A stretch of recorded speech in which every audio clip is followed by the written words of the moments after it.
Hello बच्चों, let's read the question. The question says consider the following reaction sequence. एक reaction sequence की मैंने से बताना है द करेक्ट ऑप्शन इज या आर. ऑप्शंस कौन से करेक्ट होंगे. तो देखो बच्चों, सबसे पहले इस क्वेश्चन का की कॉन्सेप्ट यहाँ पे रिएक्शन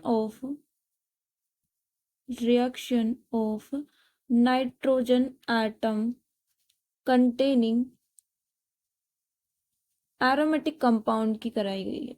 एरोमेटिक कंपाउंड. अब देखो, यहाँ बहुत सारी पॉसिबिलिटी हो सकती है, हमें सारी पॉसिबिलिटी कंसिडर करके चलनी है. सबसे पहले आपके पास क्या गिवन है.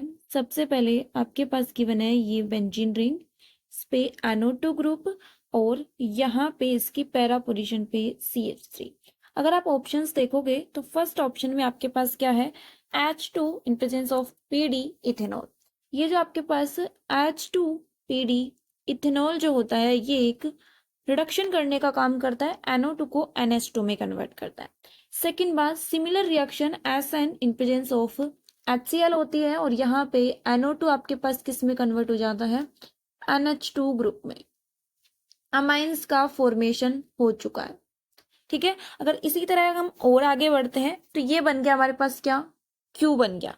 ऑप्शंस में हमारे पास Q की फॉर्मेशन था दी हुई है. देखो Q यहाँ पे क्या बनाया है, Q NO2 group as it is है. तो ये ऑप्शन डी तो आपके पास पॉसिबल नहीं है. डी क्या हो गया हमारे पास, अभी इनकरेक्ट हो गया. अगर आपके पास अमाइंस की रिएक्शन आप करवाते हो NaNO2 in presence of HCl और आप हीट कर लो, या फिर आप यहाँ पे यूज ले लो क्या, HNO2. तो यहाँ पे क्या होता है, डाई एजोटेशन होता है और ये अमाइन ग्रुप आपके पास डाई एजोनियम सॉल्ट में कन्वर्ट हो जाता है. ठीक है, हम यहां तक पहुंच गए और ये क्या है हमारे पास, ये है हमारे पास क्या, S. और ये दोनों रिएजेंट क्या है हमारे, ये दोनों ही रिएजेंट क्या है, R. तो देखो ऑप्शन ए और ऑप्शन बी में आपके पास आ रहा है. ऑप्शन सी में आप देखो S भी मिल गया हमको. ठीक है, तो मतलब C, B और A ये तीनों चेक करने हैं हमें.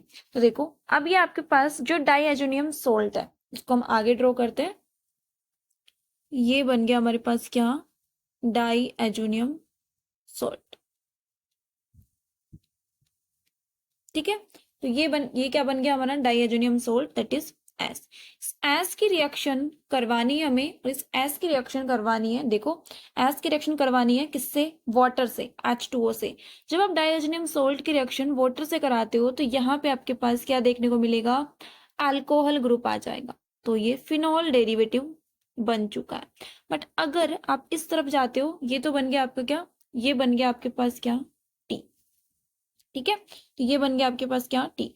अब आपको एक ऐसा रिएजेंट डालना है यू में जो कार्बोक्सिलिक एसिड बना है. क्या बना है, कार्बोक्सिलिक एसिड. तो आप याद रखना जब भी आपके पास क्या हो, यहाँ पे कार्बोक्सिलिक एसिड बोला है. कार्बोक्सिलिक एसिड कैसे बनेगा, जब आपके पास इस CH3 का क्या होगा, ऑक्सीडेशन होगा.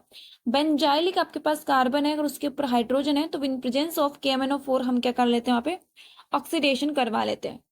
ऑक्सीडेशन करवाने से पहले हमें इस N2Cl को रिमूव करना होगा और यहाँ पे हाइड्रोजन लाना पड़ेगा, मतलब डी अमाइनेशन करवाना पड़ेगा. डी अमाइनेशन करवाने के लिए आप एक तो ले सकते हो इथेनॉल, या फिर आप क्या ले सकते हो, या फिर आप इसकी जगह आप एक और रिएजेंट ले सकते हो. क्या ले सकते हो, H3PO2. ये दोनों ही क्या करते हैं, डी अमाइनेशन का काम करते हैं. क्या करते हैं, डी अमाइनेशन का काम करते हैं और यहाँ पे हाइड्रोजन आकर ऐड हो जाता है. ये बन गया आपका टोलुइन.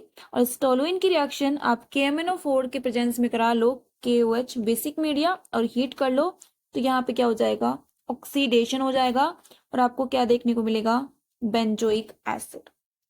तो ये क्या हो गया, हमारा फाइनल आंसर हो गया, बेंजोइक एसिड आ गया. हमने टी में क्या बनाया था, एक अल्कोहल बनाया था जो ये रहा. ठीक है, और ऐसा हमारे पास है यू, हमने सेम रिएजेंट यूज लिया. सिमिलर रिएजेंट आपके पास है, कहाँ पे यूज लिए हमने, ऑप्शन ए में. दैट मीन्स हमारे पास option A, option B and option C, तीनों ऑप्शन क्या रहने वाले हमारे पास, करेक्ट आंसर रहने वाले. Hope you understood it well. Best of luck.